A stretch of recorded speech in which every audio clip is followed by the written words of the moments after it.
Mga kwento ni Felmo.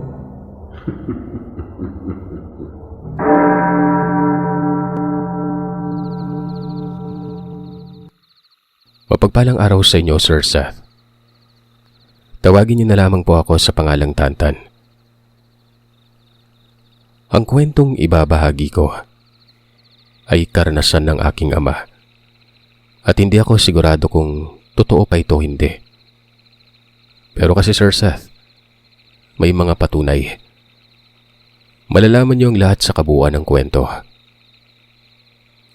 Ayon sa aking ama, nangyari ito sa lugar ng Naga, sa may silangan banda, kung saan naman ay liblib na.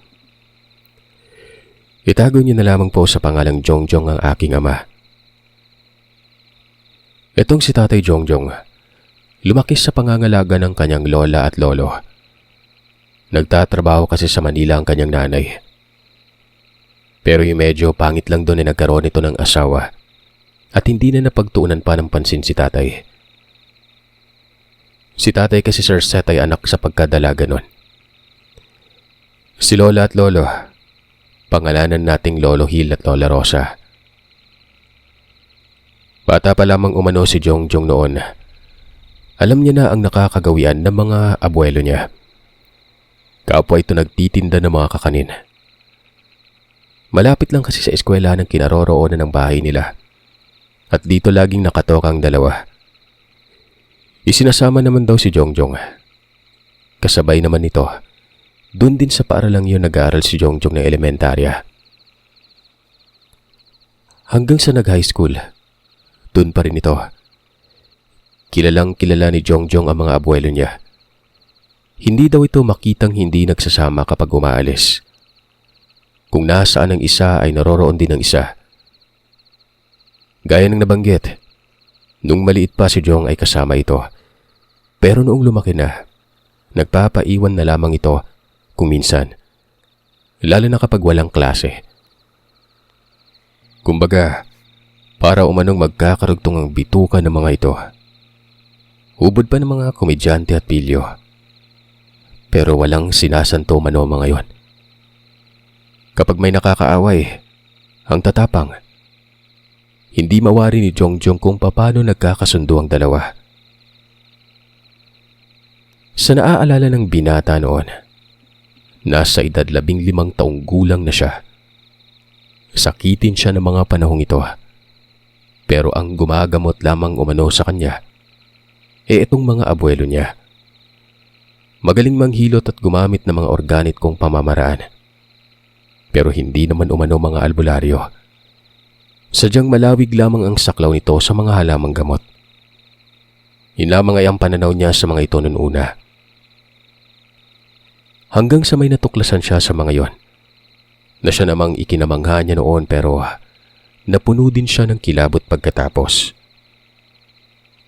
Ayon kay Jongjong, nagtataka siya kung bakit wala ang mga abuelo niya pagkalabas niya ng eskwelahan. Bale, dapat ay naroroon pa ang mga ito at nagtitinda. Na siya namang umaabot pa daw yun ng dilim at nagsasabay silang umuuwi. Unang beses yon kaya nanibago talaga si Jongjong. Nag-alala ang binata. Nagtaka siya dahil hindi nagpaalam sa kanya. Nagpapaalam kasi talaga ang mga ito. Pupunta ito sa eskwelahan kung aalis sila. O hindi naman kaya may kailangan sa kanya.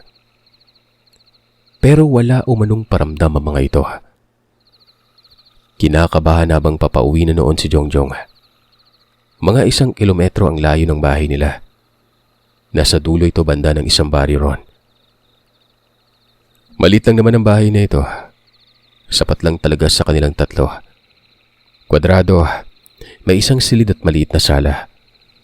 Gawa lamang ito sa karaniwang kasangkapan na nakaangat ang sahig sa lupa. May maliit na beranda, kung saan naman ito ang tambayan ng kanyang mga abuelo kapag naglalambingan. Nakakatuwa at ganun daw talaga ang dalawa. Matatanda na pero magkasundo pa rin. At huwag ka, dahil kahit may edad na ay malalakas pa rin umano at maliliksi ang mga ito. Samantalang ang mga kapitbahay noon, lupain ang pagitan. May ilan pa na malalayo tapos dadaan pa sa malawak na sakahan. Nang makarating na umano siya sa bahay, unang bungad pa lang, tinatawag na niya ang kanyang lolo at lola. Pero wala namang umanong sumasabat sa kanya noon. Wala din ang mga tsinelas, pero naroroon umano ang 2 nigo at isang bayong na lagayan ng kakanin. Sa mga puntong yun ay medyo madilim na siya namang mas lalong nagpalala ng agam-agam niya noon. Wika niya pa sa sarili, ano kaya ang nangyari sa kanyang lolo Hil at lola Rosa? Pumanik siya ng bahay at nagbihis, tapos muling bumaba at kumala sa lugar. Napuntahan niya pa nga ang pinakamalapit nilang kapitbahay noon.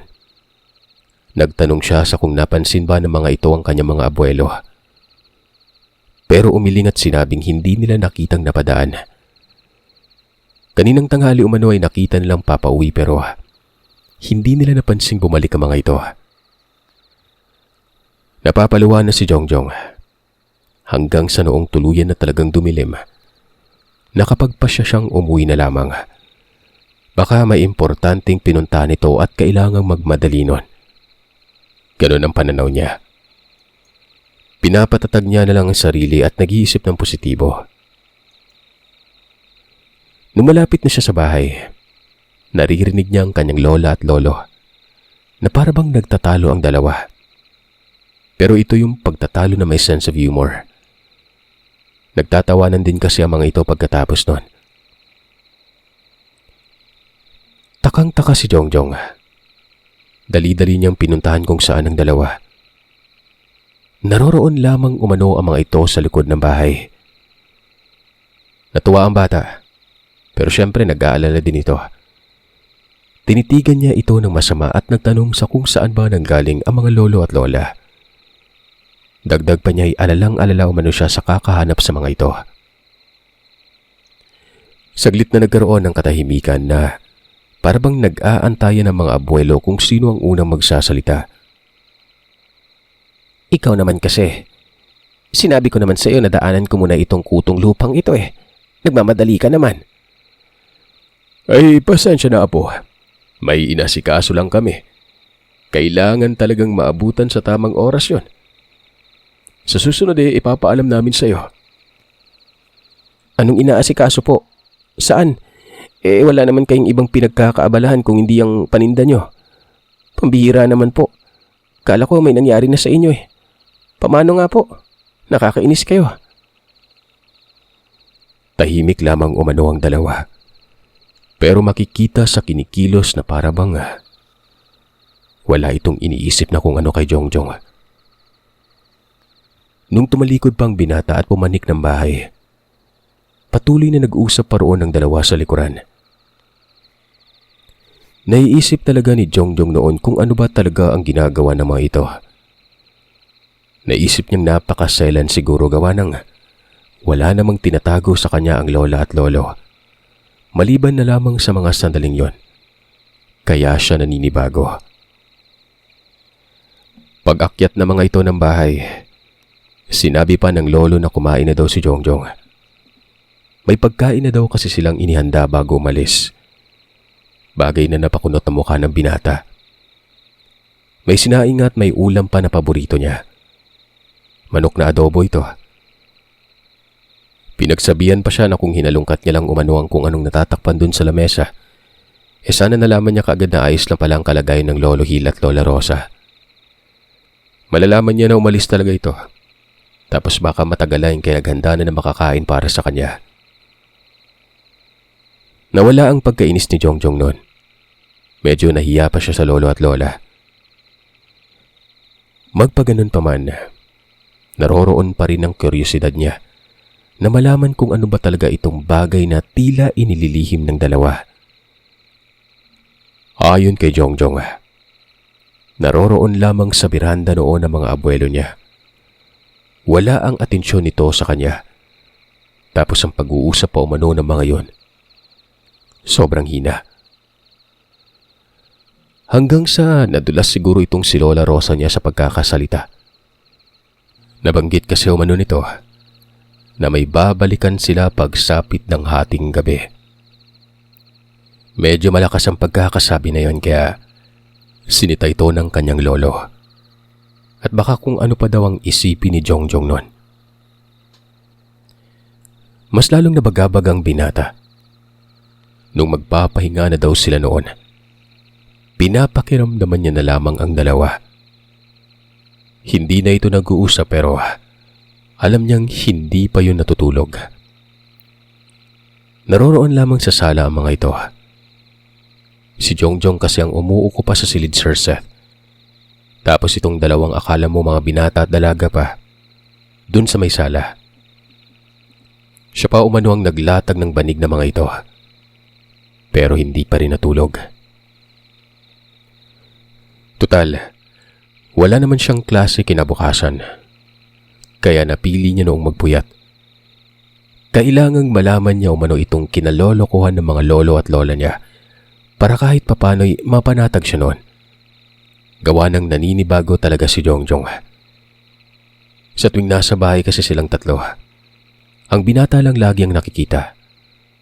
Napagkakatuwaan pa siya tapos ang lalakas bumuhakak umano ng tawa. Kaya nga masaya itong si Jongjong kasama nila. As in maging sa ngayon, sabi ni Jongjong, napapaluha na lamang daw siya kapag naalala niya ang maliligayang araw noong buhay pa ang kanyang lolo at lola. Matatag ang mga ito. Yung tipong kung puyatan lamang ang usapan, lumalaban at talagang nakikipagsapalaran. Kaya naiisip din ni Jongjong noon kung makakaya niya bang masubaybayan ng mga yon. Pasimple pa siyang nagtungo sa maliit nilang kusina. Nagtimpla daw siya ng kape. Para may panglaban din siya sa antok nun. Hoy, anong ginagawa mo? Gatas ang para sa'yo at nariyan sa isang garapon. Para sa amin yan. Sita pa ng kanyang Lola Rosa. Sumabat naman umano itong asawa. Nagsuot pa yun ng salamin tapos inangat ang gasera. Apo, ano yan? Ba't ka mangangape? Gabi na. Kasi hindi po ako makatulog kaya iinom ako ng kape. Di ka ba? Hindi ka makatulog kaya ka mangangape. Hil, itong apo mo. Nagdodroga na ito. Nagdodroga na. Tingnan mo. Kitang-kita sa mga mata niya. Paapalalain pang hindi makatulog eh. Ay nako. Ibaba mo yan. May gatas dyan. Kung gusto mo matulog, gatas ang inumin mo. Yan naman ang ginagawa mo sa gabi, di ba? Kailan ka pa nagtuto magdroga? Hayaan mo na lang, Rosa. Baka gusto niya talaga ng kape. Baka antukin eh. Sige, banatan mo apo. Damihan mo ng kape. Halika, tutulungan kita. Pero walang sisiya na. Yan daw ang pag-uusap nila sa bahay. Kaya kwelang-kwela umano. Yung hindi mo alam kung galit ba o nagpapatawa ang mga lolo at lola niya. Basta ito mga bagay na nagtatak talaga kay Jongjong. Sinasakyan niya naman yon. Pero alam niya ang mali at tama. Sa gabing yon kahit na nagtimpla umano ng kape si Jongjong, ay hindi nagdududang kanyang mga lolo at lola na nagmamasid at nakikiramdam pala siya noon. Nagantay lang talaga siya sa may silid. Dilat pa sa kwago ang kanyang mga mata. Isipin niyo, purong kape ang ininom niya. Maya-maya ay nagkabulungan ng dalawa. Naririnig niya ito gawa ng napakatahimik ng gabing yon. Walang ibang maririnig maliban na lamang sa mga huni ng kulisap. Kaya kahit mahinang pag-uusap pa umano, naiintindihan niya. Sabi umano ng kanyang lolo, oras na umano. Nagmungkahi itong silipin umano si Jongjong sa silid. Baka kasi gising pa. Kung hindi ka ba naman baliw, hindi mo sana pinainom ng kape. Tingin ko hindi natutulog yan. Mauna ka nang bumaba. Babantayan ko tong isang to. Ang lakas pa naman ito makiramdam. Napapatawa na daw ito noon si Jongjong pero pinikit niya ang mga mata. Nagkunwaring tulog. Nagunat pa siya ng kamay noon tapos iniba ang posisyon sa pagkatulog. Alam niya naman na umano na bumaba na ang kanyang lolo. Narinig niya ang paglangit-ngit ng hagdan at sahig. Tiyag kapag lumangit-ngit ulit ito, ang lola niya naman ang bumababa. Hindi muna siya gumalaw. Wala pa kasing parang pahiwatig noon. Alam niyang nakadungaw pa sa pintuan ng kanyang lola. Noong lumangit-ngit na ang sahig sa sala hanggang sa hagdan, doon niya na marahang binuka ang kanyang mga mata. Nagtabon pa ng itim na tela sa kanyang ulo. Sisilip daw kasi sa bintana noon. Kapag nagkataong hindi siya nagtabon, posibleng makita siya ng mga ito. Kalmado lang na naglakad ang kanyang lolo at lola. Patungo ito sa likod at may dalang gasera. Tapos itong lola niya, parang bandido na may tangang itak. Hinantay niya makalayo muna. Hanggang sa mabilis itong bumaba ng bahay noon, sumirit ng takbo patungo sa may sakahan. Yung takbo niya daw noon ay para bang takbong tikling ito. Yung sobrang ingat pero mabilis. Liwanag lang ang naging batayan niya sa mga sandaling yon. Malayo na ang narating ng dalawa. Mga 1 hektarya na ang pagitan niya sa mga yon. Sinundan niya lang ng sinundan ng liwanag. Inakala niya na malapit lang. Pero nagsisi si Jongjong.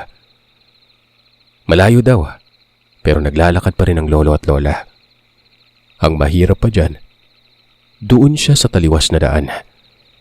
Sa kasagingan siya at sumusuot na sa masukal. Pero sa bawat paghakbang niya talaga noon ay ingat na ingat siya. Kapag nakakatapak siya ng bagay na naglilika ng ingay, tumitigil siya noon. Kaya't mas lalong napapalayo siya sa dalawa. Pero magpaganon pa man, dahil sa namamayaning kuryosidad, nagpatuloy pa rin ang binata. Mga halos 1 oras na umano na lakaran yon at pagod na itong si Jongjong.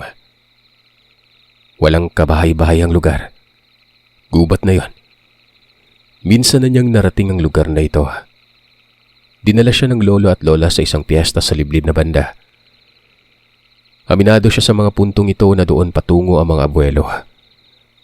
Pero naguguluhan siya.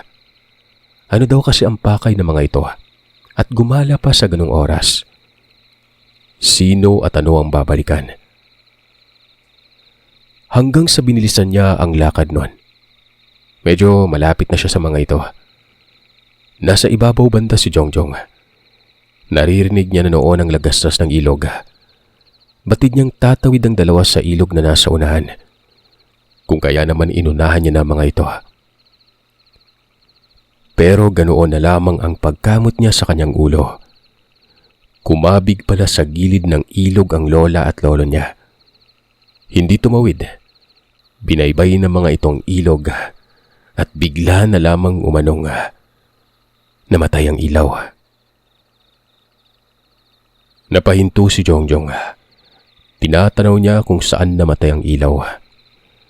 May banaag naman kahit papano dahil may buwan daw noon pero hindi naman buo. Maliit lamang na sumasapat para magkaroon ng konting detalye. Ayon kay Jongjong, iba na ang naiisip niya noon. Baka kamo itong dalawang matandang ito may ginagawang kung ano. Yun bang, alam mo na, medyo malaswa, kaya nagpatay ng ilaw. Naririndi pa nga si Jongjong at kinikilabutan siya sa naiisip niya. Medyo nakapagtataka pa umano. Napakalayo pa talaga ng pinunta. Parang gusto ng mga lolo at lola niya ng adventure. Nagsisi ang binata kung bakit niya pa sinundan ng mga ito. Pabalik na siya noon. Tumatawid na siya ng ilog pero bigla siyang nakarinig ng tunog umano na para sa kanya. Nakakapangilabot. Umeeko daw yon at para bang galing sa napakalaking ibon. Mahirap umano ilarawan pero para umanong ganito. Gagayahin ko mga kagiliw. Kuwak! Kuwak!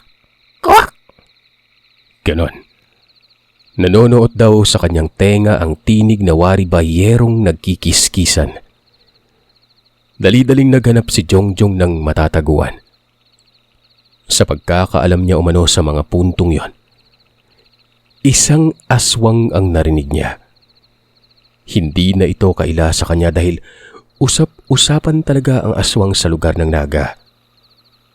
Hindi ito sa Naga Cebu, Sir Seta. Naga ito sa Luzon. Nililinaw ko lang. Bali-balitang ang mga aswang na gumagala pa nga umano sa lugar. Galing sa Mindoro. Pero ang pinagmulan talaga daw nito sa Capiz. Nagpapalipat-lipat lamang dahil nga umiiwas sa tumutuwis. Tandaan nyo, dekada 80 ito nangyari at laganap talagang aswang nun. Sabi pa ni Jongjong sa mga sandaling yon, nasa malayo pang nilalang. Gawa ng malakas ang tinig nito. Ito naman kasi mga naririnig niya na kapag malakas ang tinig ay nasa malayo, pero kapag mahina, nasa gilid na ito. Pero laking gulat niya noon nang makakita siya ng naglalakad na tao. Anino lang pero alam niyang babae. Tapos para daw dito nanggagaling ang tinig na yon. Nakikita niya kasi ang pagtingala at biglang dipa ng mga kamay na parabang nanglilin lang. Naglalakad lamang ang aswang pero ang huni, aakalain mong ibon. Napapamura ang binata gawa ng patungo pa yon sa kung saan posibleng naroon ang kanyang lolo at lola. Sobrang lakas daw ng pagkabugdang dibdib niya. Hindi niya alam kung ano ang gagawin. Hanggang sa nagsawalang bahala na siya noon, tinungo ng binata ang kinaroroonan ng kanyang lolo at lola. Sa gilid lamang siya ng ilog dumaan. Pagsipat niya doon sa hinihinala niyang aswang, hindi niya na ito makita. Na siya namang mas lalong nagpatakot sa kanya. Maya-maya ay nakarinig siya ng igik ng baboy. Para bang kinakatay umano ito sa kaliwang bahagi ng lugar. Doon na nagmadali si Jongjong. Hanggang sa may bigla na lamang umanong humablot sa kanya. Dahilan namang halos may matay siya noon sa pagkagulat. Sisigaw sana siya pero tinakpan naman umano ang kanyang bibig. Inambahan niya ng pagsuntok ang kung sinong humablot pero ganoon na lamang ang pagkaudlot noon ng "Kolerang lambay ka! Paano ka nakarating dito? Rosa! Rosa, hoy! Apo mo to! Ibaba mo yung itak!" "Hala, Diyos ko po! Naku ka, matataga na sana kita ng itak! Ba't ka napunta dito?" Hindi ka agad nakapagsalita si Jong. Para umano siyang sinabuyan ng malamig na tubig noon at nang matauhan ito ay sinabi niyang, "Sinundan ko po kayo. May aswang kaya napalapit ako. Ano ba kasi yung dahilan kung bakit kayo pumunta dito?" "Sabi ko na, Hil, may gagawin ito. Nagtutulog-tulugan lang ang apo mo kanina. Sino bang matino ang iinom ng kape para makatulog Bueno, dyan ka lang. Huwag kang aalis." Nanatili naman sa gilid ng ilog si Jongjong. Sinusundan niya ng tingin ng dalawang matanda. Patungo ito sa ibabaw banda. Naroroon pa rin ang tinig nung igik ng baboy na waribay sobrang nasaktan. Maya-maya'y may narinig na rin pag-uusap si Jongjong. Pero hindi ito galing sa kanyang lolo at lola. Bagkos, ibang tao ito. Kung kaya naman napasilip na noon ang binata, nakikita niya ang kanyang lolo na may bitbit na gasera. Katabi lamang nito ang Lola Rosa na lulan naman ang itak. Tapos may dalawang tao doon bukod sa kanila. Hindi matatanda ito. Parang kaidaran lamang ng kapitbahay nila. Babae at lalaki tapos parang mag-asawa. Dala ng pagkabagabag noon ay lumapit si Jongjong. Pero ganoon na lamang umano ang panlalaki ng kanyang mga mata. nang makitang may mga maiitim na nilalang. Nangungulay dilaw ang mga mata ng mga ito. Nakabaluktot ang mga katawan. Gumugulong-gulong ang mga yon sa damuhan. Mahaba umano ang buhok at galing dito ang igik na parang sa baboy. Sinigawan siya noon ng kanyang lolo na wag lalapit pero hindi nakinig si Jongjong. Mabilis niyang napagtanto na itong aswang na nasa harapan ng kanyang mga lolo at lola, yun ang babaeng napadaan kanina. Napapaisip din siya sa mga puntong yun na walang ibang pakay ang dalawang matanda kung hindi ang aswang na ito. Maya-maya pa ay nalapitan daw yon ng kanyang lola. Napatakip ng bibig si Jongjong. Kitang-kita niya kung paano pagtatagain na tamaan ng itak itong nilalang. At rinig niya na animoy nagsisibak ng kahoy ang kanyang lola Rosa. Nakakapangilabot umano tingnan at pakinggan. Hindi ang aswang, kundi ang ginagawa ng matanda. Naglulumpasay daw yon sa bawat pagtama ng itak.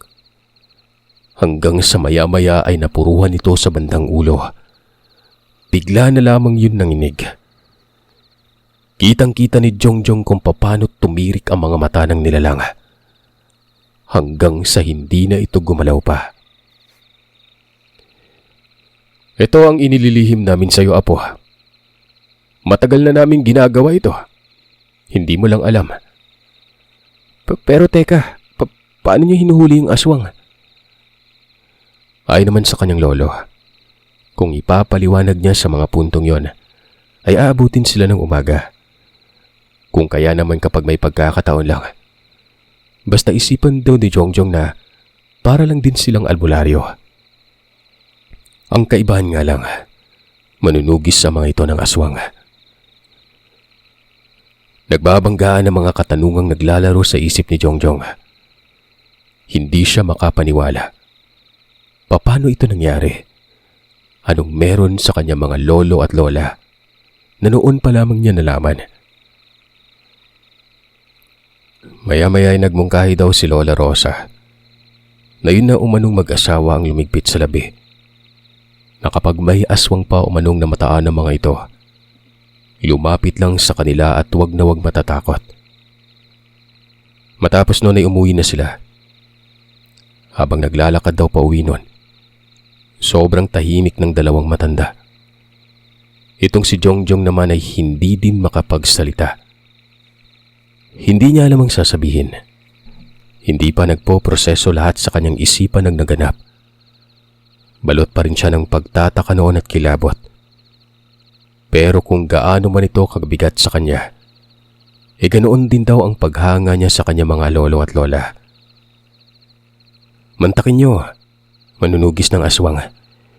Hindi man lamang makitaan ng abilidad ng mga ito. Kung titingnan mo ay parang mga hamak na tao lang at hindi mo iisiping may nakatagong lihim.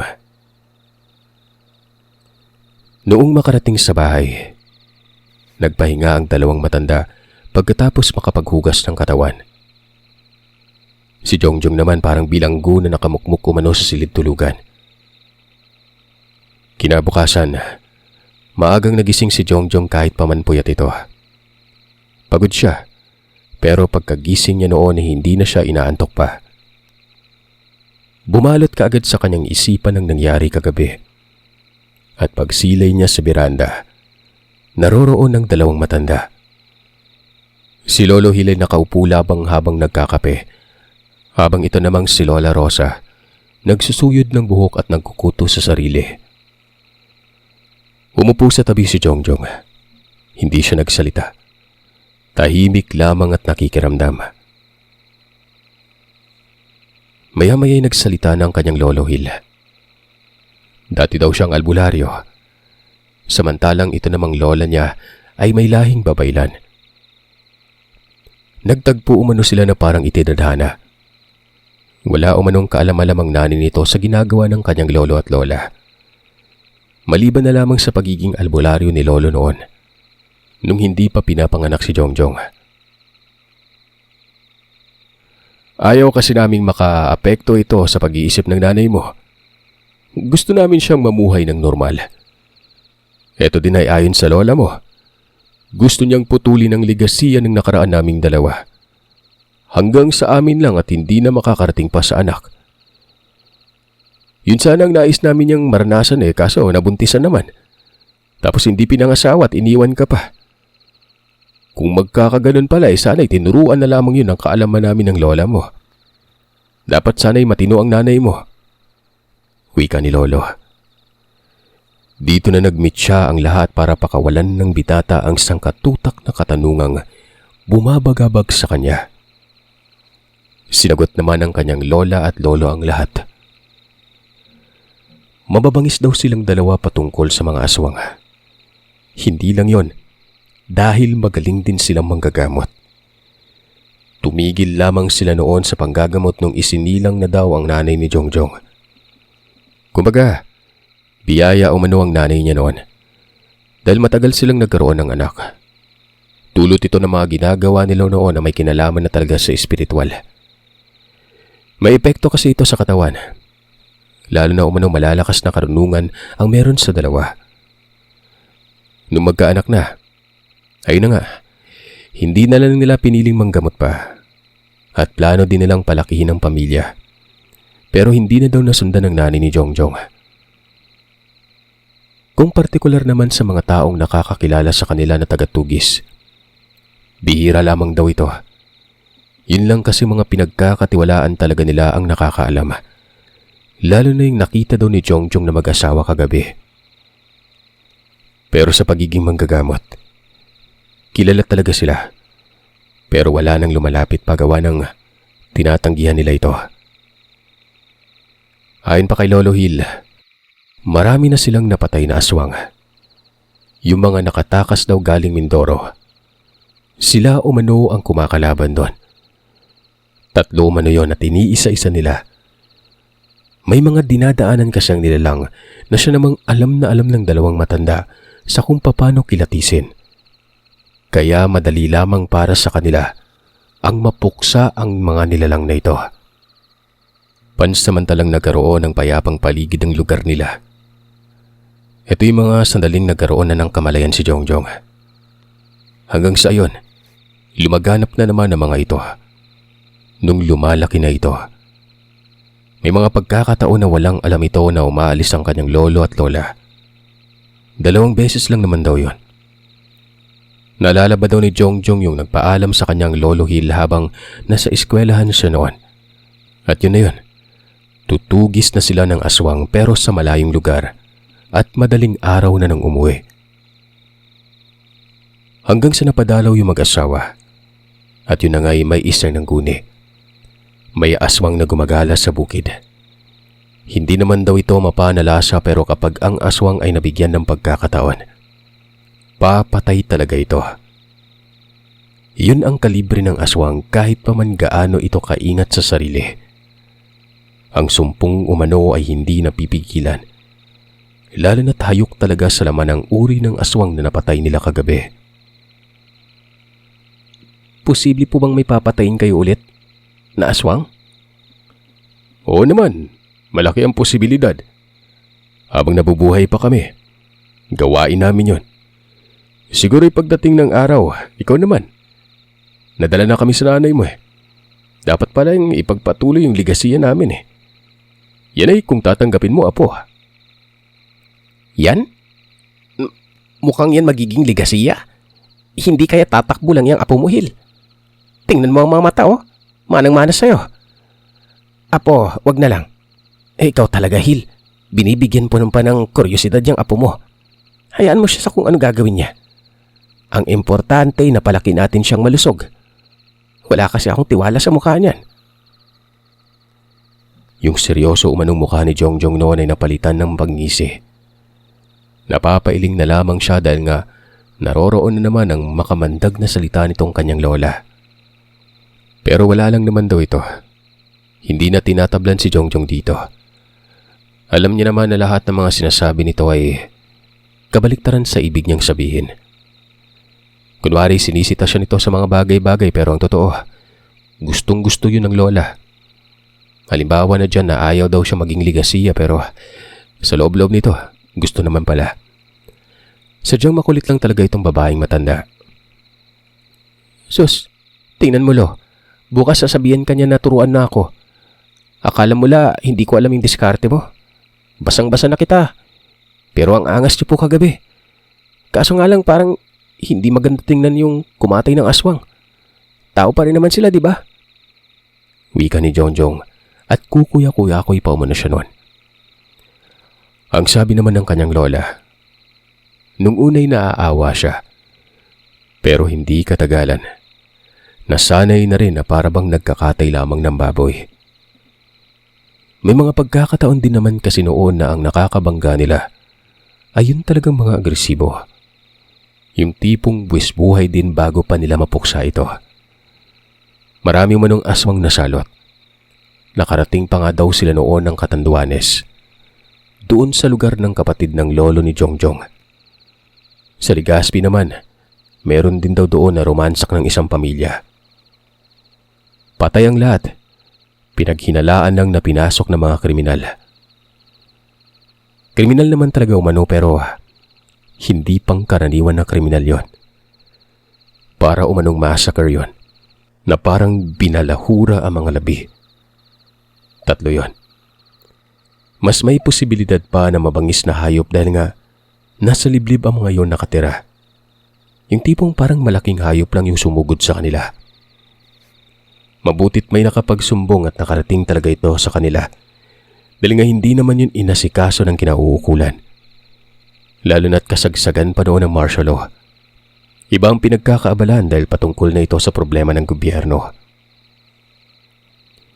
Paano niyo naman po hinuhuli yung mga aswang? Bakit ganon? Bakit umiiyak na lang yung nakita ko? Wala pa naman kayong ginagawa dun, di ba? Ito na ang huling tanong ni Jongjong. Pero ang tanong naman na ito ay hindi sinagot ng diretsyo. Kasi nga daw, mahabang paliwanag. Gusto mo talagang matuto? Sige, kapag may sumangguni ulit dito, alerto ka dahil isasama ka namin. Huwag kang duduwag-duwag ha. Nagdadalawang isip si Jongjong pero dahil na rin sa pangungumbinsi sa kanya ng Lolo Hill, napapayag din ito. Ayon kasi sa lalaking matanda, wala namang mangyayari kay Jongjong. Titingin lang naman umano ito. Hanggang doon lang dahil sila na umano ang bahala nun. Mga 4 na araw lumipas. Kasalukuyang nasa klase ang bata. Recess umano noon kaya lumabas siya at nagtungo sa tindahan ng kanyang lolo at lola. Pero naabutan niyang may kinakausap ang Lolo Hill. Habang itong si Lola Rosa naman, seryoso ang mukha nun. Hanggang sa nakilala ni Jongjong kung sino itong kausap ng kanyang lolo. Yun itong lalaki na nakita niya noon habang kasagsagang pinapatay ang isang aswang. Pagtingin niya naman sa paligid, nakita niya ang asawa nito. Pangalanan natin ang dalawa na Romy at Lita. Nakikinig lamang si Jongjong sa pag-uusap pero sobrang selan umano nun. Hanggang sa narinig niya ang sinabi ng kanyang lolo na bukas daw pupunta nila. Dito na nagkakutob si Jongjong na aswang na naman ang pakay ng mga ito. Walang ano-anong lumapit siya kay Lola at sinabing isasama ba daw siya nun. Hindi kaagad nakapagsalita ang Lola Rosa. Nagulat ito na parang hindi inaasahan na pangungunahan sila ni Jongjong. Sandali, klase mo naman di ba? Hindi, kami na lang. Magbabakasyon na pula. Walang ibang pinagkakaabalan maliban na lang sa mga activities sa paparating na party. Sama po ako. Tama at magbabakasyon daw noon at paparating ang Pasko. Pero nagsinungaling si Jong. Kahit pa man magpapasko na, wala naman talaga silang pinagkakaabalahan noon kung hindi ang aralin. Dahil sa sinabing ito ni Jongjong, pumayag ang Lola Rosa. Kinabukasan na hindi pumasok si Jongjong. Naghahanda na daw ang lolo at lola niya noon. Yung mga paninda naman, pinagkatiwala sa kanilang kapitbahay. Bibigyan na lamang ng suhol kapag nakauwi na sila. Ito din ay batay sa mungkahi ni Lola Rosa.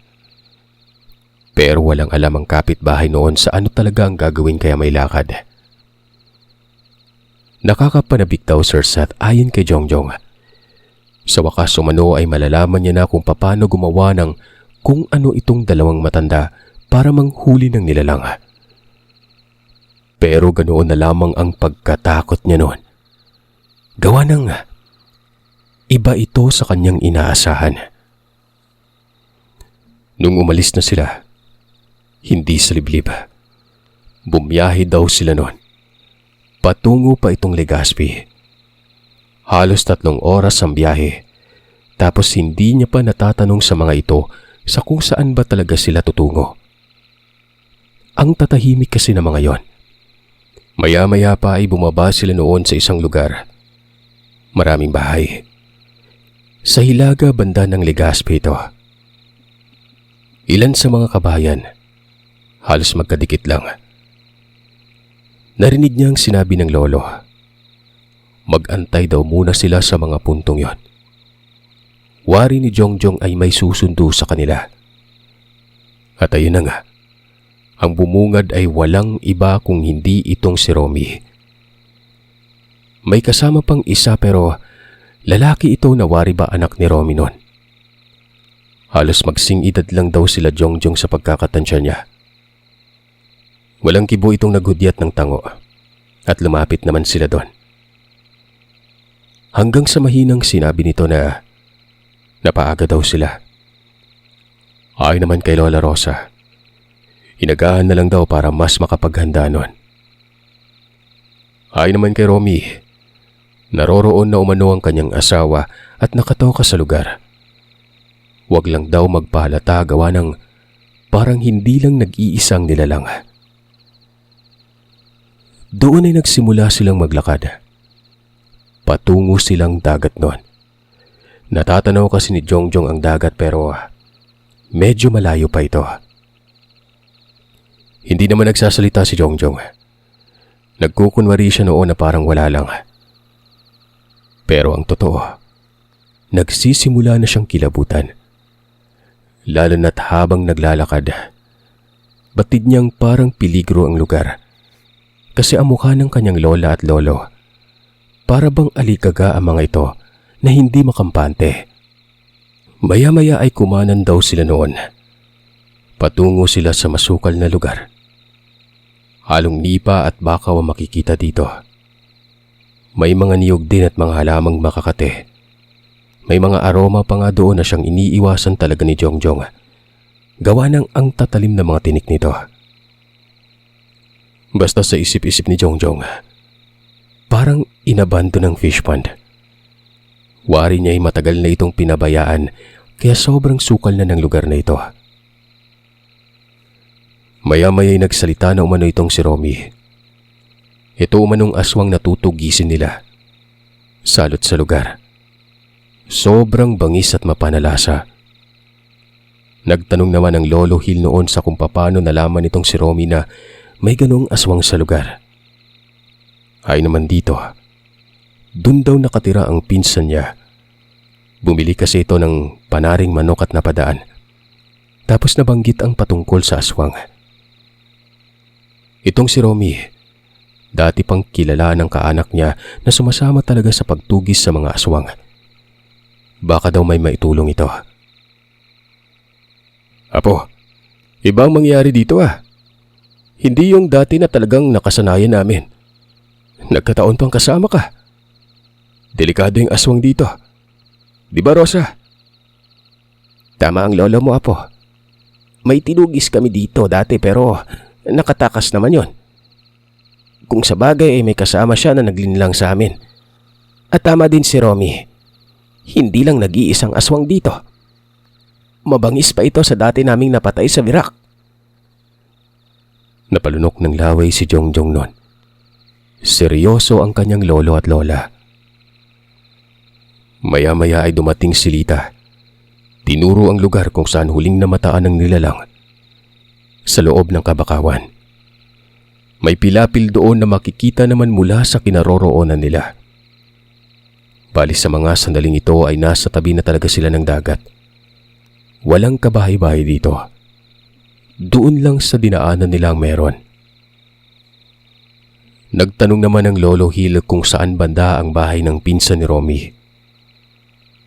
Nang marinig naman ito ni Romy, kaagad niyang sinabi na naroroon daw sa kabilang banda. Bueno, dun muna tayo. Pag-iisipan natin ang gagawin. Tsaka para makapagpahinga din itong apo ko dahil mamayang gabi, kinakailangan na mabilis ang pagtakbo. Ho, mabilis ang pagtakbo ho? Bakit naman, Lo? Ito kasing anak ni Romy. Taganin lang to. May napatunayan na. At siguro para mas maging maganda ay dalawa na kayo. Mahirap kasi uliin yung aswang sa ganyang kasukal oh. Tingnan mo, di ba? Ang sukal. Kaya't dalhin natin sa espasyo. Siya, sige. Doon na tayo mag-usap sa bahay ng pinsan ni Romy. Nga pala, Sir Seth. Pangalanan nating David tong anak ni Romy. Manipis lang ang katawan pero halatang sanay sa mabigat na trabaho. Solido daw kasi yon. Kabado na si Jongjong. Ito na ang hindi niya inaasahan. Akala niya kasi ay titingin o manonood lamang siya pero magiging bahagi pala siya sa pagtugis sa aswang. Nagreklamo talaga siya noon. Baka umano mapano siya. Gusto pa niya mabuhay. Ang sabi naman ng kanyang lola, walang mangyayari kay Jongjong. Basta tumakbo lang ito sa oras na magkaipitan na. May pangontra daw din umanong bibit-bitin ng binata para hindi talaga masaktan ng nilalang. Sa likod ng mga sinabi ng kanyang lola, umiiling pa rin si Jongjong noon. Giniit niyang hindi siya sasabak sa pagtugis ng aswang. Ano bang sinabi ko? Di ba? Huwag duduwag-duwag. Kami nga na matatanda na hindi duwag eh. Ikaw pa kayang mabilis ka pa sa amin tumakbo. Kita mo na, Hill. Diba walang silbi palang lahat? Pinilit pa ako na sasama daw siya. Apo, may tiwala ako sa iyo. Tumingin ka sa akin. Huminga ka ng malalim tapos isipin mong laro lang to. Ganun lang kasimple. Ganyan. Aasahan ko yung tulong mo Apo. Baka mamatay ako, Lo Kayo na po bahala. Matapos makapagsalita ni Jongjong, inakbayan naman siya ni Dave noon. Ang sabi nito ay wag daw mag-alala. Totoo ang mga sinabi ng lolo at lola niya. Magtiwala sa sarili. Siya nga umano ay pangatlong beses na daw niya gagawin ito. Nung una'y maliit pa. Mas makukuha kasi ang sipat siya umano ng nilalang kapag mas bata ang makikita noon. Mas gusto nila yon kumpara sa matatanda na makunat na.